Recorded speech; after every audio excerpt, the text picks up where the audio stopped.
Hello students, आपका स्वागत है मेरे चैनल एडुलुमिनी सेंस पर। आज की वीडियो में हम बात करने वाले हैं एक बीमारी की जिसका नाम है सिफिलिस। ये वीडियो आ रही है मेडिसिन से, और इससे पहले मेरी मेडिसिन की वीडियोस काफ़ी पॉपुलर हुई हैं, आप लोगों ने काफ़ी पसंद की हैं, तो वो सीरीज़ ख़त्म नहीं कर रहे हैं। नए नए बीमारियां जो मेरे दिमाग में आती जाएगी उनका मैं वीडियो लाती जाऊँगी।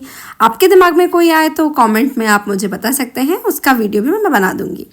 चलो तो शुरू कर रहे हैं सिफिलिस का टॉपिक, टाइम को बर्बाद ना करते हुए। तो सिफिलिस का जो फर्स्ट रिकॉर्डेड आउटब्रेक था, यानी पहला जो केस समझ लो कि पता चला कि हाँ इस टाइप की कोई बीमारी होती है, वो यूरोप में 1494-1495 के अराउंड पता चला। और उस टाइम पे फ्रेंच इन्वेजन हो रहा था, तो इसलिए उस टाइम पर इसको फ्रेंच डिजीज़ नाम दे दिया गया, है ना, initially known as French disease. फिर इसके बाद में इसको सिफिलिस नाम दिया था एक पोएट ने, है ना। उन पोएट का नाम था गिरोलैमो फ्रोकैस्टोरो। पता नहीं ये जो प्रोनाउंसिएशन मैं बोल रही हूँ ये सही है या गलत है। ये भाई साहब एक पोएट थे, उस टाइम पर कविताएं लिखा करते थे, तो उन्होंने अपनी एक कविता कहानी कुछ बनाई थी, उसमें जो लीड कैरेक्टर था उसका नाम था सिफिलिस, है ना। तो वहाँ से ये नाम आया सिफिलिस। इंस्पिरेशन क्या रही ये तो मुझे ठीक से नहीं पता है लेकिन इसी बेस पर इसका नाम सिफिलिस रखा गया। फिर अगला आता है कि सिफिलिस एक तरह का इन्फेक्शियस डिसीज़ है ना। तो इन्फेक्शियस डिजीज़ है यानी कि किसी न किसी कॉजेटिव एजेंट के कारण ये होता होगा, तो वो कॉजेटिव एजेंट होता है ट्रेपोनेमा पैलिडम। ट्रेपोनेमा पैलिडम सबसे पहले इस सिफिलिस को किसने आइडेंटिफाई किया था? सिफिलिस को नहीं, मतलब इस ट्रेपोनेमा पैलिडम को सबसे पहले किसने आइडेंटिफाई किया था? फ्रिट्ज शैंडिन ने सबसे पहले किया था इसको आइडेंटिफाई, और उनके साथ एक और थे जिनका नाम था एनरिच हॉफमैन। 1905 में इन्होंने बर्लिन में रिसर्च के दौरान ये पता लगाया कि सिफिलिस एक ट्रेपोनेमा पैलिडम नाम के बैक्टीरिया के कारण हो रहा है। ये जो ट्रेपोनेमा पैलिडम है ये एक तरह का स्पायरोकीट बैक्टीरिया है। स्पायरोकीट मतलब ये कुछ ऐसा स्पाइरल सा दिखाई देता है, जो कि मैंने यहाँ पे ड्राइंग बना रखी है ना। ये कैसा नेचर का होता है? माइक्रो एरोफिलिक होता है। माइक्रो एरोफिलिक नाम में जवाब है, एरोफिलिक नेचर का है ये, लेकिन माइक्रो एरोफिलिक, ठीक है। एरोफिलिक यानी क्या? ऑक्सीजन डिमांडिंग या ऑक्सीजन लविंग। नेक्स्ट चीज़ है ये ग्राम नेगेटिव है, और ये एक ऑब्लिगेट पैरासाइट है, यानी कि अगर ये चाहता है कि मैं ग्रो करूं तो इसको होस्ट की ज़रूरत पड़ती है ना। फिर नेक्स्ट आता है ये दिखने में कैसा होता है? ये हेलिकली कॉइल्ड होता है, 6 से 15 म्यू एम लॉन्ग होता है और 0.1 to 0.2 म्यू एम वाइड हो सकता है। ये कौन कौन सा डिजीज़ कॉज करता है? सिफिलिस, बेजल और यॉज। बेजल और सिफिलिस मोर और लेस एक जैसे ही होते हैं, और बेजल का दूसरा नाम एक्चुअली स्पेसिफिक सिफिलिस भी है, ठीक है। नेक्स्ट आता है कि सिफिलिस, अगर मैं इनको इन शॉर्ट कर दूं कि सिफिलिस क्या है, तो सिफिलिस एक तरह का इन्फेक्शियस डिजीज़ है जो कि ट्रेपोनेमा पैलिडम की वजह से हो रहा है, और ये एक तरह का सेक्सुअली ट्रांसमिटेड इन्फेक्शन है, ठीक है। इसको आमतौर पे बहुत खतरनाक बीमारी भी माना जाता है अगर इसे बिना ठीक अनट्रीटेड छोड़ दिया जाए, है ना। टाइप की बात कर लूँ तो 2 तरह के सिफिलिस हो सकते हैं। एक्वायर्ड सिफिलिस, जो कि बचपन से किसी को नहीं होता, ट्रांसमिशन के थ्रू हो जाता है, तो उसे हम कहते हैं एक्वायर्ड सिफिलिस। और एक होता है कंजेनाइटल सिफिलिस, ठीक है। अब नेक्स्ट चीज़ आती है कि इसका ट्रांसमिशन कैसे हो रहा है। इसका ट्रांसमिशन जो है वो कैसे हो रहा है? इसके ट्रांसमिशन को हम बोल रहे हैं कि सेक्सुअली ट्रांसमिटेड वो है इन्फेक्शन, है ना। तो ये कैसे होगा? सेक्सुअली एक्वायर्ड होगा, ठीक है। यानी किसी भी तरह का सेक्सुअल इंटरकोर्स होता है, ओरल, वेजाइनल या एनल, तो उसके थ्रू ये हो सकता है, ठीक है। इसके अलावा ब्लड ट्रांसफ्यूजन, अगर कोई व्यक्ति ऑलरेडी इन्फेक्टेड है सिफिलिस से, उसका खून चढ़ा दिया जाए किसी स्वस्थ व्यक्ति को, तो उसको भी सिफिलिस हो सकता है। अगला आता है अगर हमें किसी तरह की क्यूटेनियस इंजरी है, यानी कि किसी की तरह को कट्स थे किसी की स्किन में, है ना, तो उस कट्स के अंदर क्या हुआ कि किसी को लग गया, किसी दूसरे का खून लग गया इन्फेक्टेड पर्सन का, या उसका कोई जो लीजन्स होते हैं, जो वूंड होते हैं ना, उनका घाव का कोई हिस्सा लग गया, फ्लूइड लग गया, तो उससे भी हो सकता है। और अगर कोई को सिफिलिस है और सिफिलिस के कारण उसकी बॉडी पर लीजन्स बने हुए हैं, जो अजीब तरह के घाव होते हैं वो बने हुए हैं, और वो हम उनके टच में आ जाते हैं तो उससे भी हो सकता है। ठीक है, तो ये तो एक्वायर्ड सिफिलिस का ट्रांसमिशन हो गया। अगला है कंजेनाइटल सिफिलिस। देखो मैंने वहाँ पे भी वो लिखे हुए थे टाइप्स, यहाँ पे भी लिख रखे हैं, तो ना आप यहाँ से भी देख सकते हो, दोनों एक ही बात है। हाँ जी, तो देखो एक्वायर्ड सिफिलिस तो इस सब चीज़ों से हो गया ना, किसी भी तरह के सेक्सुअल इंटरकोर्स वगैरह वगैरह से। और जो कंजेनाइटल होगा वो कैसे आएगा, वो प्लासेंटल इन्फेक्शन होगा, यानी कि वो मदर जो सिफिलिस से पीड़ित होगी उससे वो बच्चे में जाएगा, या तो प्लासेंटा के थ्रू जाएगा या तो जो बर्थ कैनाल होती है उसके थ्रू जाएगा। ठीक है, नेक्स्ट आता है क्लासिफिकेशन में, मैं बता ही चुकी हूँ 2 तरह का होता है, एक्वायर्ड और कंजेनाइटल।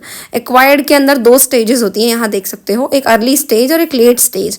अर्ली स्टेज जो कि इन्फेक्शन के शुरुआती दिनों में आपको देखने को मिलेगी। अगर इसमें वाइड करके बताऊँगी कितने टाइम से कितने टाइम तक, तो प्राइमरी, सेकेंडरी, लेटेंट, ये 3 हो गई अर्ली स्टेजेस, यानी जो आपको जल्दी देखने को मिलेंगी, कुछ महीनों के अंदर देखने को मिलेंगी।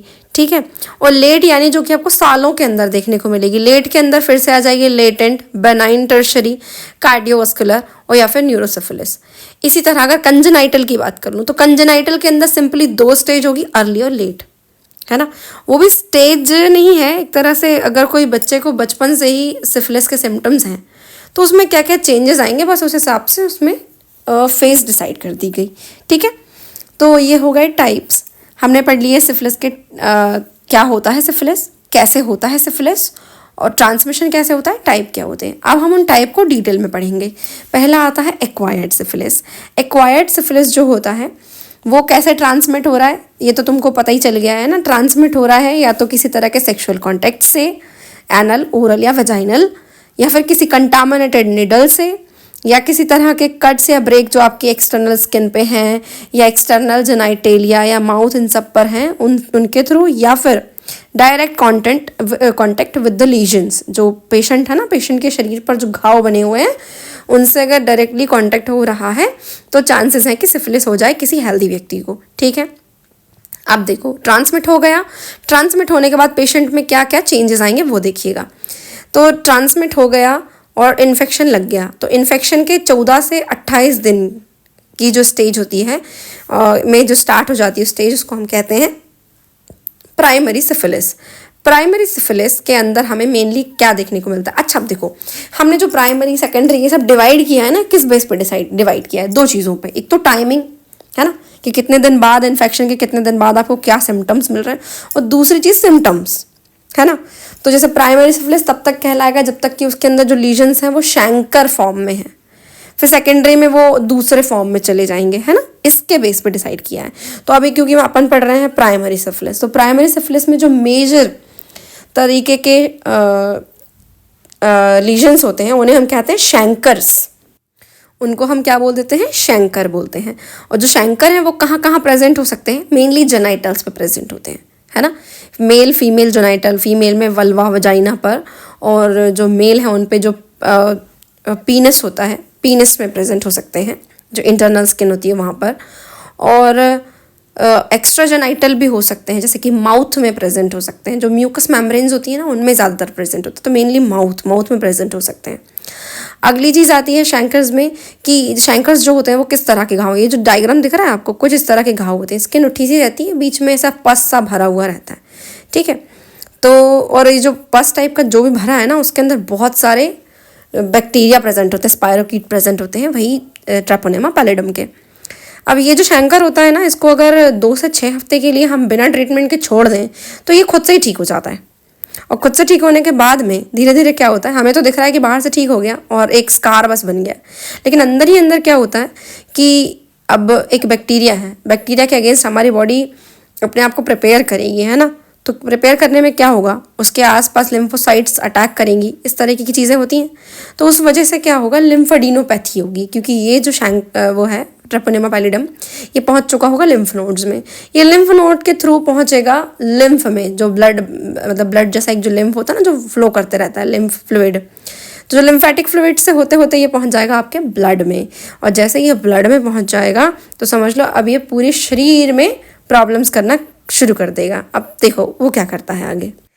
तो जैसे ही वो ब्लड में जाएगा, ट्रेपोनेमा पैलिडम, तो हम किस स्टेज में पहुंच जाएंगे, तब हम पहुंच जाएंगे सेकेंडरी सिफिलिस की स्टेज में। सेकेंडरी सिफिलिस की स्टेज में यानी कि जो हमें कब देखने को मिलती है, ये हमें देखने को मिलती है इन्फेक्शन के 6 से 8 हफ्ते के अंदर, ठीक है। तो ये जो स्टेज है इसके अंदर क्या मेन चीज़ देखने को मिलती है, maculopapular rash, maculopapular rash, small bumps type के जो होते हैं, जो फ्लैट या रेज्ड हो सकते हैं, और मेनली स्टार्ट होते हैं ट्रंक से। पेशेंट के ट्रंक पे अचानक से मल्टीपल मैक्यूलो पैपुलर रैशेज आ जाते हैं और धीरे धीरे फिर वो आर्म्स पर, लेग्स पर, पाम, सब चीज़ को कवर कर लेते हैं, ठीक है। दूसरी इंपॉर्टेंट फीचर यहाँ पे आएगा जनरलाइज लिम्फेडिनोपैथी, यानी कि कई सारी जो लिम्फ नोड है उनमें स्वेलिंग हो जाएगी, ठीक है। फिर नेक्स्ट आता है कॉन्डाइलोमेटालाटा। कॉन्डाइलोमेटालाटा जो है ये भी एक तरह के लीजन है। ये स्मूथ वाइट पेनलेस लीजन्स होते हैं जो कि कहाँ प्रेजेंट मेनली होते हैं, जेनाइटल्स पर या फिर एनल रीजन्स पर या फिर आर्मपिट्स पर। डायग्राम सारी चीज़ों के मैं लगा दे रही हूँ यहाँ पर, आप देख सकते हैं, ठीक है। फिर नेक्स्ट आता है म्यूकस पैचेस। जो म्यूकस पैचेस होते हैं वो मेनली म्यूकस मेम्ब्रेन्स पर प्रेजेंट होते हैं, जैसे कि जेनाइटेलिया, माउथ, लैरिंग्स, फेरिंग्स पर, ठीक है। ये मल्टीपल चीज़ें आपको देखने को मिलती हैं सेकेंडरी सिफिलिस के केस में। अब अगर यही सिफिलिस को अनट्रीटेड छोड़ते जा रहे हो तो ये कहाँ पहुँच जाएगा, लेटेंट सिफिलिस की स्टेज में पहुँच जाएगा। अब लेटेंट सिफिलिस कब होता है, 2 साल, इन्फेक्शन के 2 साल के बाद। अब यहाँ पे क्या चांसेस होते हैं, जो सिफिलिस होता है ना, सिफिलिस का मेन ट्रीटमेंट होती है पेनिसिलिन। तो ऐसा कई बार होता है कि पेशेंट ना इस तरीके की जो भी कंडीशंस होती हैं सिफिलिस रिलेटेड वो दिखाते नहीं हैं डॉक्टर्स को, है ना। जेनाइटल्स पे वूंड होता है तो छुपाते हैं लोग, लेकिन तब भी वो सर्दी ज़ुकाम या किसी और इन्फेक्शन की वजह से अगर कोई एंटीबायोटिक ले लेते हैं तो सिफिलिस के जो सिम्टम्स होते हैं ना वो दब जाते हैं कहीं ना कहीं। तो उस केस में हम पहुंच जाते हैं लेटेंट सिफिलिस के केस में। 2 साल हो गया इन्फेक्शन को, है ना, कोई क्लिनिकल एविडेंस नहीं है, यानी कि किसी तरह का फीचर आपको दिख नहीं रहा है, पर हाँ कहीं ना कहीं सिफिलिस का जो ट्रेपोनेमा पैलिडम है वो बॉडी में प्रेजेंट है। तो अब यहाँ से अगर एक्वायर्ड सिफिलिस की 3 स्टेजेस जब निकल जाती हैं तो हम पहुँच जाते हैं लेट सिफिलिस में, यानी सिफिलिस के इन्फेक्शन के भी कितने ही दिन बाद हमारी बॉडी में सिफिलिस प्रेजेंट है।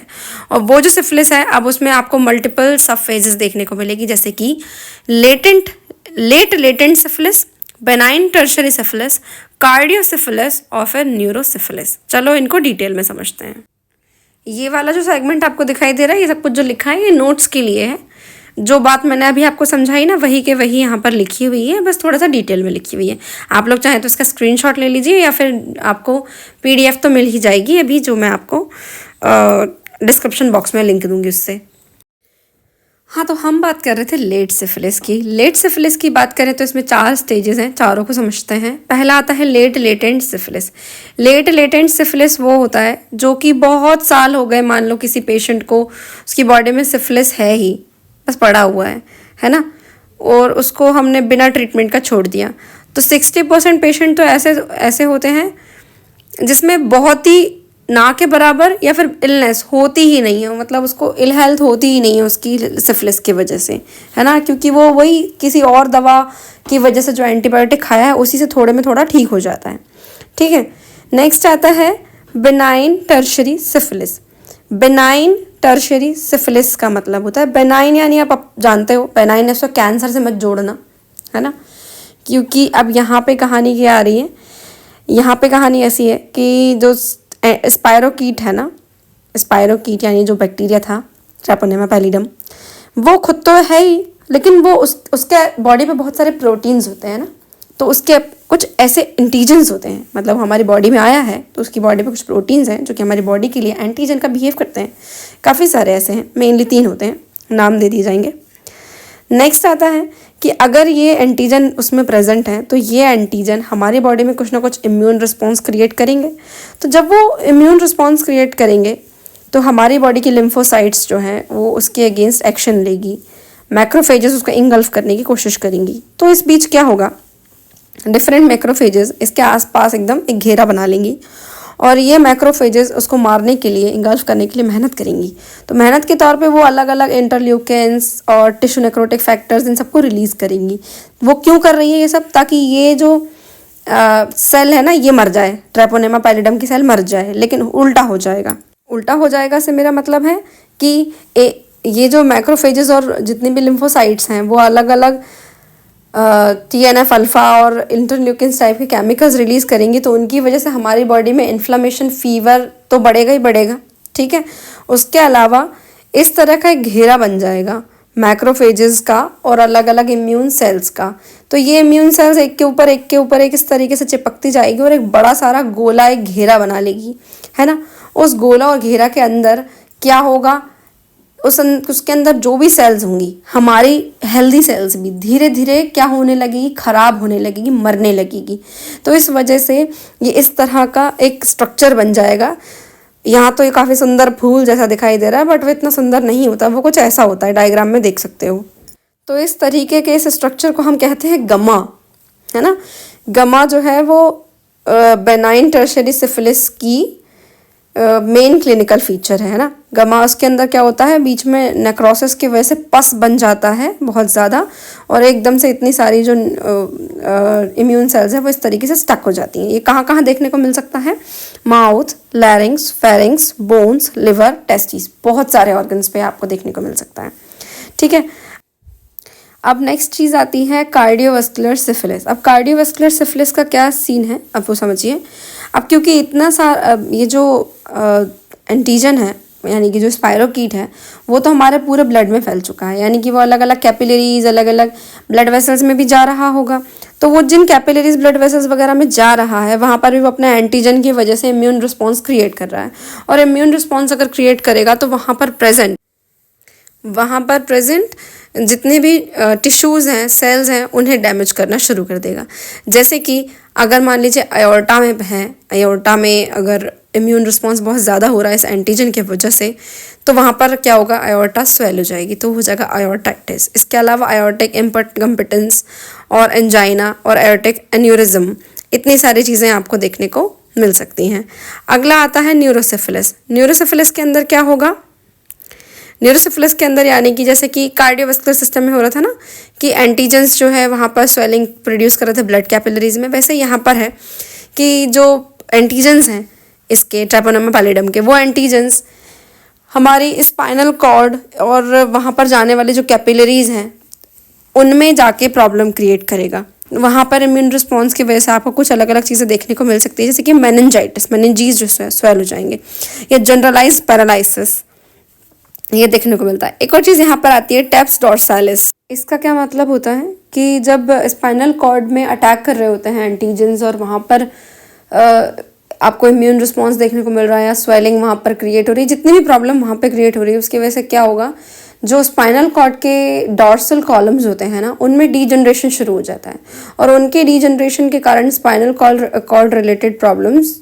पेशेंट में देखने को मिलती है। उनका पोस्चर भी वहाँ पर चेंज हो जाता है और इसी की वजह से फिर उनको पैरालिसिस के चांसेस बढ़ जाते हैं। इसको हम कहते हैं टेप्स डॉर्सालिस, ठीक है। तो ये था लेट सिफिलिस। अब हम बात कर लेते हैं कंजेनाइटल सिफिलिस की। तो कंजेनाइटल सिफिलिस यानी कि जन्मजात सिफिलिस, यानी जो बचपन से ही है किसी पेशेंट के अंदर, है ना। अब बचपन से ही कैसे होगा, क्योंकि वो मदर से आया होगा फीटस में, है ना। तो यहाँ पर क्या है, इसमें हमें मल्टीपल चीज़ें देखने को मिल सकती हैं। अगर मान लो किसी मदर को सिफिलिस है तो उस केस में वो प्रेग्नेंट है, और प्रेग्नेंट होने पर क्या क्या कंडीशन देखने को मिल सकती है। नंबर 1, मिसकैरेज हो सकता है, सीधा कहानी ख़त्म, या स्टिल बर्थ, यानी एक जो मरा हुआ बच्चा है वो पैदा हो सकता है। फिर नेक्स्ट आता है birth of a syphilitic baby, यानी कि एक ऐसा बेबी पैदा हो सकता है जो सिफिलिटिक है, उसके अंदर हेपेटोस्प्लिनोमेगाली है ना, बुलोस रैश है और निमोनिया, इस तरह की कंडीशंस प्रेजेंट हैं। नेक्स्ट आता है birth of a baby develop science of early congenital syphilis, यानी कि ऐसे बेबी का बर्थ हो सकता है जिसके अंदर अर्ली कंजेनाइटल सिफिलिस के फीचर्स हों।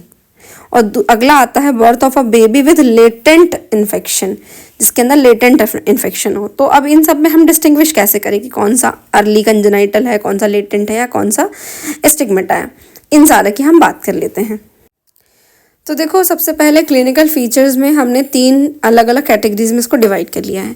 सबसे पहले अर्ली कंजेनाइटल सिफिलिस। यहाँ पे जितनी भी चीज़ों के नाम मैं लूँगी, जितने भी फीचर्स के नाम मैं लूँगी, फोटोज आपको यहाँ पे साइड में मिल जाएगी, ठीक है। देखो, तो पहला है मैक्यूलोपैपुलर रैशेज। ऐसे बच्चों को जो अर्ली कंजेनाइटल सिफिलिस के शिकार हैं उनमें इस तरह के रैशेज देखने को मिल जाएंगे। कॉन्डाइलोमेटालाटा, इस तरह के रैशेज को कहा जाता है।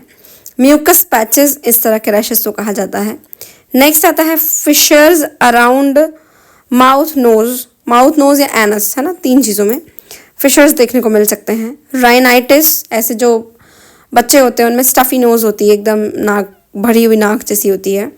फिर नेक्स्ट आता है हेपेटोस्पिलिनोमेगाली, फिर आता है पेरियोस्टाइटिस और लास्ट आता है मेनिंजाइटिस, ठीक है। नेक्स्ट आता है कि लेट कंजेनाइटल सिफिलिस के अंदर क्या क्या फीचर्स हैं, तो वो है बेनाइन टर्शियरी सिफिलिस जो थोड़ी देर पहले पढ़ा, पेरियोस्टाइटिस, नेक्स्ट आता है हीमोग्लोबिन्यूरिया, न्यूरोसिफिलिस, डेफनेस और क्लाटन्स जॉइंट्स, ठीक है। अगला आता है स्टिग्मेटा। स्टिग्मेटा का मतलब क्या होता है कि इनबॉर्न, मतलब जो बच्चा है, बच्चे के अंदर अगर कंजेनाइटल सिफिलिस है तो उस वजह से उसके अंदर कुछ डिफॉर्मेशंस क्रिएट हो जाते हैं। इनको डिफॉर्मेशन नहीं कहना चाहिए, मैल फॉर्मेशंस कहना चाहिए। यानी कि बॉडी के जो पार्ट्स हैं वो कुछ अलग अलग तरह से बनने लगेंगे। जैसे कि एक होता है हचिनसन्स इंसिजर, जो आगे के दांत है ना उनके अंदर क्या होता है कि ग्रूव्स बन जाते हैं इस तरह के। फिर होता है मलबेरी मोलर्स, इस तरह के मोलर्स टीथ हो जाते हैं। नेक्स्ट आता है हाई आर्क्ड पैलेट। जो पैलेट होता है ना मुंह का, वो काफ़ी आर्क्ड रहता है, उसके अंदर जो आर्च बनी रहती है बड़ी सारी। फिर आता है मैक्सिलरी हाइपोप्लेसिया, सैडल नोज, रेगेट्स और सॉल्ट पेपर रैशेस।